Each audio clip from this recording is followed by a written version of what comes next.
AI से coding की job खत्म हो जाएगी, क्या ऐसा सच में है? इंडिया में हर साल 1.5 मिलियन इंजीनियर्स प्रोड्यूस हो रहे होते हैं, जिसमें से ऑलमोस्ट 1 मिलियन इंजीनियर तुम्हारे सीएससी ग्रेजुएट हो रहे होते हैं। इंडिया के टॉप इंजीनियरिंग कॉलेज जो कि तुम्हारा आईआईटी बॉम्बे है उसकी बात करूंगा तो वहां पे भी सीएससी में सिर्फ और सिर्फ 90% की प्लेसमेंट है। तो अगर तुम 2026 में सीएससी लेने का प्लान करो तो तुम्हें ये वीडियो लास्ट तक देखनी चाहिए। तुम्हारा ये कंफ्यूजन दूर हो जाएगा कि तुम्हें सीएससी चूज करनी चाहिए या फिर तुम्हें कुछ और अल्टरनेट ऑप्शन देखना चाहिए।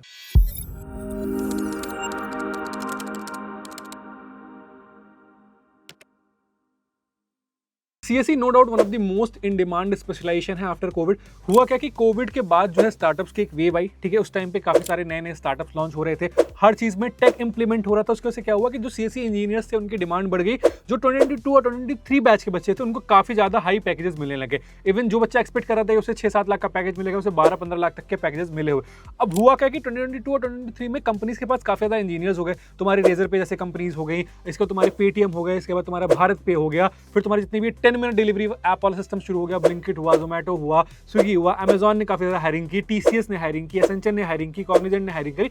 अब इन्होंने हायरिंग काफी ज्यादा कर ली, बट 24 आते आते इनको ये समझ में आया कि हम जो है जितना स्पेंड कर रहे हैं और जितना हमारा प्रॉफिट आ रहा है वो मैच नहीं कर रहा, हमारी टेबल मैच नहीं कर रही है, हमारा सब कुछ मैच नहीं कर रहा है। फिर हमें इन्वेस्टर्स को भी जवाब देना है। अब उस बार से क्या हुआ कि 2024 में फायरिंग करना शुरू हो गई।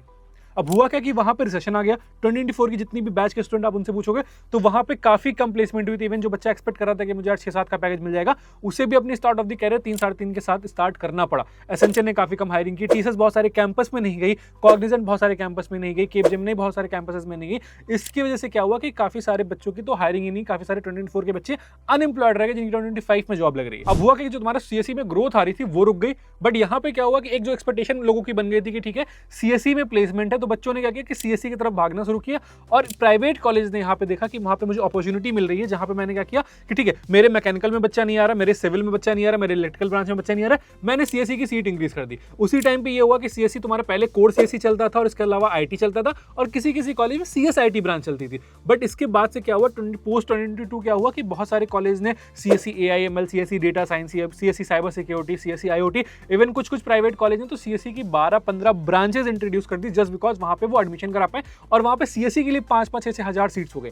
अब इससे हुआ कि जो तुम्हारे सीएससी इंजीनियर्स थे, मार्केट में सबको लगा कि सीएससी की डिमांड बहुत ज्यादा बढ़ रही है, बट एक्चुअल में जॉब जो सिनेरियो था वो बहुत डिफरेंट था। एज पर फोर्ब्स की बात करेंगे तो 83% इंजीनियर्स जो तुम्हारे हैं इस टाइम मार्केट में, उसमें उनको जो है रिलेवेंट इंटर्नशिप नहीं मिल रही है, रिलेवेंट जॉब्स नहीं मिल रही है। अब यहाँ पे 2 रीजन है। एक रीजन है एम्प्लॉयबिलिटी इशू का, दूसरा रीजन है सप्लाई एंड डिमांड का। अब इस वीडियो को मैंने 3 सेक्शन में डिवाइड किया हुआ है। पहले हम ये देख रहे होंगे कि टेक का फ्यूचर क्या है, दूसरा सेक्शन ये है कि यहाँ पे प्रॉब्लम क्या आ रही है सीएससी में। ठीक है, अगर आप बीटेक कर रहे हो सीएससी से या फिर कोई भी एक्सवाइजेड स्टूडेंट है जो सीएससी से बीटेक कर रहा है, वहां पे मेन प्रॉब्लम क्या आ रही है, जॉब्स में क्या प्रॉब्लम आ रही है, एम्प्लॉयर्स को क्या दिक्कत हो रही है, इसका उसका सोल्यूशन क्या है वो हम डिस्कस कर रहे होंगे। और लास्ट में मैं तुम्हें बता रहा हूँ कि किस केस में तुम्हें सीएससी ब्रांच प्रेफर करनी चाहिए और किस केस में तुम्हें सीएससी ब्रांच नहीं चूज करनी चाहिए। टेक के फ्यूचर की हम बात कर रहे होंगे तो नो डाउट इंडिया में आईटी सेक्टर बूम कर रहा है, डिजिटल इकोनॉमी बढ़ रही है, तुम्हारे काफी सारे स्टार्टअप्स ओपन हो रहे हैं। बट एक चीज तुम्हें यहाँ पे समझने की जरूरत है, अब ये यहाँ पे रोल स्पेसिफिक जॉब्स तुम्हारे लिए है। ठीक है, अब लोग एआई पे स्विच कर रहे हैं, लोग क्लाउड इंजीनियर्स डिमांड बढ़ रही है, लोग जो है एआईएमएल इंजीनियर ज्यादा प्रेफर कर रहे हैं, डेटा के ऊपर काफी ज्यादा खेल हो रहा है तो लोग डेटा इंजीनियर ज्यादा प्रेफर कर रहे हैं, बिजनेस एनालिस्ट की प्रोफाइल पे काफी सारी हायरिंग हो रही है। तो तुम्हें यहाँ पे समझना है कि अगर तुम्हें सिर्फ और सिर्फ बेसिक कोडिंग वाली चीज में चल रहे हो कि नहीं ठीक है मैं बेसिक करी और मेरी हायरिंग हो जाएगी, तो वहां पे थोड़ा सा क्वेश्चन मार्क आने वाला है। और इसी के साथ साथ देखो अमेजॉन, गूगल जैसी जो कंपनीज है ये भी यहाँ पे नए ऑफिस सेटअप कर रही है, तो दैट मीन्स कि टेक का फ्यूचर तो है। बट क्या जिस तरीके से जिस ग्राफ के साथ टेक का फ्यूचर इंक्रीज कर रहा है, क्या उसी ग्राफ के साथ तुम्हारा जो है बच्चे इंक्रीज कर रहे हैं, फिर उससे डबल या फिर ट्रिपल नंबर से बच्चे ग्रो कर रहे हैं? ये हमें यहाँ पे क्वेश्चन करने की जरूरत है। अब डिस्कस करते हैं यहाँ पे कि प्रॉब्लम एग्जैक्टली क्या है, प्रॉब्लम आ कहाँ पे रही है, क्यों बच्चों की प्लेसमेंट नहीं हो पा रही है, क्यों लोग जॉब के लिए स्ट्रगल कर रहे हैं। तो देखो सबसे पहला जो रीजन है वो है सप्लाई एंड डिमांड का, कि यहाँ पे सप्लाई काफी ज्यादा है, मतलब इंजीनियर्स इधर से प्रोड्यूस काफी ज्यादा हो रहे हैं बट डिमांड नहीं है। जिस स्पीड से सपोज फॉर एग्जाम्पल अगर मेरी जॉब की अपॉर्चुनिटी एक्स रेट से बढ़ रही है तो यहाँ पे जो इंजीनियर्स है वो 100x से बढ़ रहे हैं। तो ये एक पहली प्रॉब्लम है जो यहाँ पे रहने वाली है जब तक बच्चे सीएससी के रैट रेस से बाहर नहीं हो जाते। दूसरा जो इशू है वो ये है कि एम्प्लॉयबिलिटी गैप काफी ज्यादा है। अब होता क्या है कि सपोज जब आप एम्प्लॉयर से पूछोगे तो एम्प्लॉयर ये बोलता है कि जो मैं बच्चे हायर करने जा रहा हूँ कैंपस में, उनके पास वो रिक्वायर्ड स्किल सेट ही नहीं है जिस पे मैं हायर करने जा रहा हूँ, फिर मेरी जो जेडी है वही नहीं मैच कर रही है। और जब आप बच्चों से पूछोगे तो बच्चे बोलेंगे क्या नाम है कंपनीज हायर नहीं कर रही है। अब यहाँ पे दिक्कत कहाँ पे, दिक्कत यहाँ पे आती है ना बच्चे गलत है ना कंपनी गलत है, गलत यहाँ पे कॉलेज वाले हो जाते हैं। कैसे हो जाते हैं? अब आपने 5,000-6,000 सीट इनरोल कर ली, ठीक, आप 5000 6000 बच्चे लेके आए। अब उसमें से 200-300 बच्चे तो ऐसे रहेंगे ना यार जिनको लाइक खुद से वो है कि नहीं मैं ठीक है खुद से पढ़ाई करूंगा, खुद से सब चीज़ सीखूंगा, खुद से वो कोडिंग भी करेंगे, हैकाथॉन्स भी कर रहे होंगे और वो एक अच्छी प्लेसमेंट ले रहे होंगे, आपके ब्राउचर पे आ जा रहा होगा।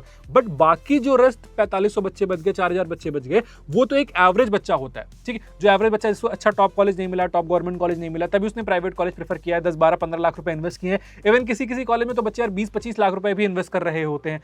अब वहां पे जब जा रहा है, ना टीचर और स्टूडेंट का रेशियो मैच हो रहा है, ना टीचर ध्यान दे पा रहा है हर बच्चे पे पर्टिकुलरली, क्योंकि इतना बड़ा बैच साइज है उसमें किसी का ध्यान जाता नहीं है। प्लस जो करिकुलम है वो उतना एडवांस करिकुलम नहीं है, इंडस्ट्री ड्रिवन करिकुलम नहीं है, इंफ्रा उतना नहीं मिल रहा होता है बच्चों को कि लाइक वो प्रॉपर कोडिंग वाला इन्वायरमेंट में रह पाए, कोडिंग कर पाए, क्योंकि आप उसको फर्स्ट ईयर में फिजिक्स केमिस्ट्री मैथ्स वगैरह पढ़ाने लग जाते हो। सेकंड ईयर से जो कोर सब्जेक्ट्स आते हैं, अब उसमें क्या होता है कि बच्चा ये करता है कि ठीक है मैं कैसे 8 CGPA 9 CGPA स्कोर करूं जिससे एटलीस्ट मेरा इतना मिनिमम CGPA बन जा रहा होगा। फिर जब कंपनीज आएंगी तो वहां पे भी हायरिंग का एक लिमिटेशन लगी होगी कि आपको 8 CGPA लेके आना तभी आप बैठ पा रहे हो प्लेसमेंट में, तो बच्चा उस पर फोकस करने लग जाता है। तो जो बच्चा मेन उसको सीखना चाहिए, जो इंडस्ट्री की रिक्वायर्ड स्किल सेट है, वो बच्चा सीख नहीं पा रहा होता, तो यहाँ पे एम्प्लॉयबिलिटी गैप आ जा रहा होता है। इसके बाद रिसेंट क्या हुआ है कि 2024-25 में जब से AI का बूम आया है तब से यहाँ पे जो जॉब प्रोफाइल्स हैं वो शिफ्ट हो गई हैं, ठीक है। काफी सारे स्टार्टअप जो है अपने आप को ऑटोमेट करने पे लगे हुए हैं, प्रॉम्प्ट इंजीनियर्स की हायरिंग काफी ज्यादा बढ़ गई है, लोग AI के मॉडल्स पे आ रहे हैं कि किस तरीके से हम अपना AI मॉडल्स बना पा रहे हो, किस तरीके से अपने चैटबॉट्स बना पा रहे हो,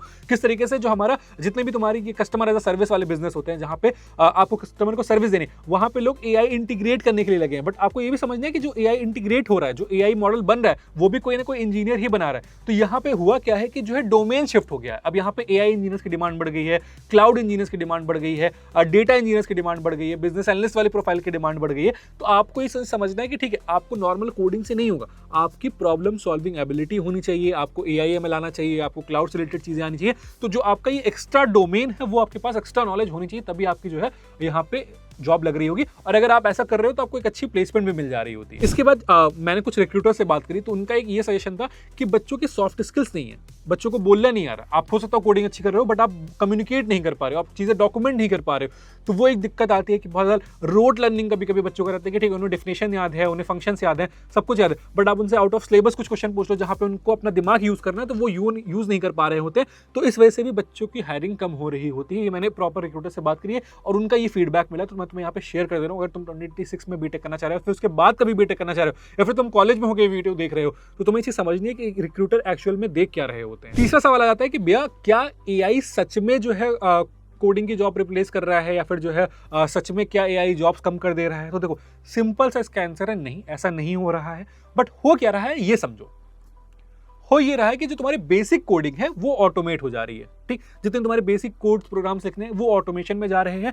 अब कोई कंपनी उसको ये बनना चाहिए कि ठीक है कैसे आप जो है सपोज फॉर एग्जांपल आपको 10 लाइन ऑफ कोड्स लिखने हैं या फिर 10 प्रोग्राम्स करने हैं, ठीक। अब वहां पे क्या है कि कंपनी को ऐसा बनना चाहिए कि जो उसको प्रॉपर वो AI पे ले जाके आधा काम AI से करा ले, मतलब एफिशिएंसी इंक्रीज कर दे। इन शॉर्ट आप ये समझो कि एफिशिएंसी इंक्रीज कर दे, और जितने भी तुम्हारी ये हाई लेवल रोल्स है, फिर चाहे वो सिस्टम डिजाइन का हुआ, AI हुआ, बैकएंड हुआ, इंफ्रा हुआ, सिक्योरिटी हुआ, यहाँ पे काफी हायरिंग कर रहे हैं टीम्स। क्योंकि देखो ये भी तो स्ट्रॉन्ग करनी, AI आया है तो यहाँ पे जो है कॉम्प्लिकेशंस भी क्रिएट होंगी, तो वो आप कॉम्प्लिकेशंस कैसे कम करके दे सकते हो किसी कंपनी को, वहां पे हायरिंग हो रही है। सिंपल सी समझो, जो सिर्फ सिंटैक्स कोडर है, ठीक है, उनके लिए रिस्क है, बट जो सिंटैक्स कोडर नहीं है, जिनको प्रॉपर थिंकिंग एबिलिटी भी है, जो प्रॉब्लम सॉल्वर्स भी हैं, ठीक है, जो नया आइडिया इनिशिएट कर सकते हैं, उनकी डिमांड इंक्रीज हो रही है। अब आ जाती है बात कि भैया फिर सोल्यूशन क्या है, क्या हमें CSE लेना ही नहीं चाहिए, या फिर हमें किस केस में CSE लेना चाहिए, या फिर ये इस सिनेरियो का हम क्या कर सकते हैं? तो देखो सबसे पहले अगर तुम इंजीनियरिंग करने जा रहे हो तो तुम ये सोचो कि तुम क्यों जा रहे हो CSE इंजीनियरिंग करने। क्या तुम सिर्फ और सिर्फ हाईएस्ट पैकेज देख के जा रहे हो, सिर्फ पैसे के चक्कर में जा रहे हो कि ठीक है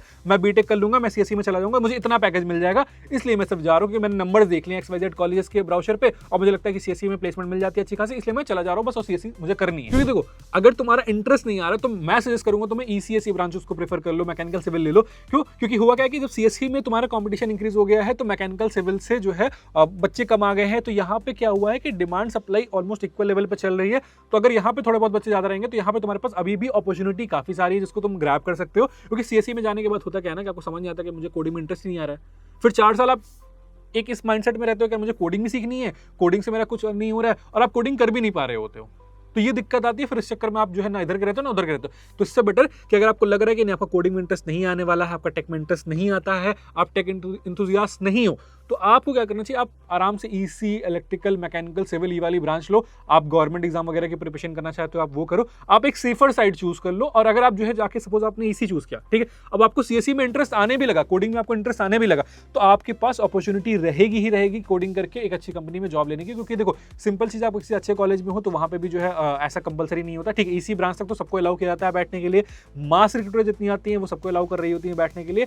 और ऑफ कैंपस आप अपॉर्चुनिटी देख सकते हो, अगर आप अच्छी कोडिंग कर रहे हो, आप हैकाथॉन्स वगैरह में पार्टिसिपेट कर रहे हो, आपकी लीड कोड पे अच्छी रैंकिंग है, आपकी हैकर रैंक पे अच्छी रैंकिंग है, तो आपको अच्छी प्रोफाइल्स पे जॉब मिल जा रही होती है। मैं पॉइंटर्स में तुम्हें बता देता हूं कि सीएसई किस केस में तुम्हें चूज करनी चाहिए। पहला कि तुम्हें लॉजिकल थिंकिंग पसंद है, तुम लॉजिकली सोच सकते हो। दूसरा कि तुम डेली नई चीज सीखने को रेडी हो पा रहे हो। तीसरा, कोडिंग सिर्फ और सिर्फ तुम प्लेसमेंट के लिए नहीं कर रहे हो, तुम्हें कोडिंग करने में मजा आती है, तुम हैकाथॉन्स कर रहे हो, तुम लीड कोड पे क्वेश्चन रेगुलरली सॉल्व कर रहे हो, तुम हैकर रैंक पे क्वेश्चन रेगुलरली सॉल्व कर रहे हो। तो ये सारी चीजें अगर तुम लग रहा है कि ठीक है मैं ये सारे पॉइंटर्स चेकलिस्ट कर रहा हूं, तो मैं इस केस में सीएसई ब्रांच को प्रेफर कर रहूंगा। अगर मैं सिर्फ और सिर्फ हाईएस्ट पैकेज के चक्कर में जा रहा हूं, कोडिंग से मुझे डर लगता है कि नहीं भैया मुझे तो कोडिंग समझ ही नहीं आती क्या होता है, ठीक है, और या फिर जो है तुम 60 साल सिर्फ डिग्री करने के लिए जा रहे हो, तो सीएसई मत चूज करना, क्योंकि फिर तुम्हारा फ्यूचर नहीं रहने वाला है।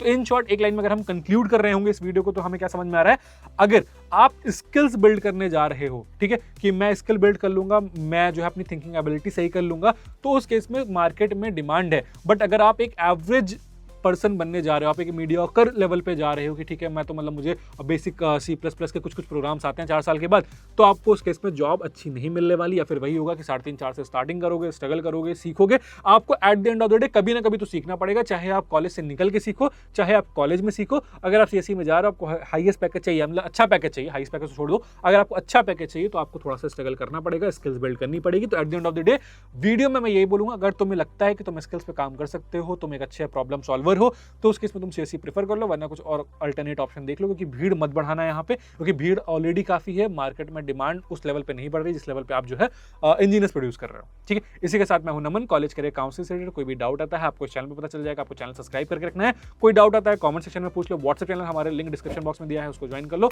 ये वीडियो सारे दोस्तों के साथ शेयर कर दो, और तुम्हें क्या करना है, कॉलेज सर्च को सब्सक्राइब कर लो, नोटिफिकेशन बिल ऑन कर लो।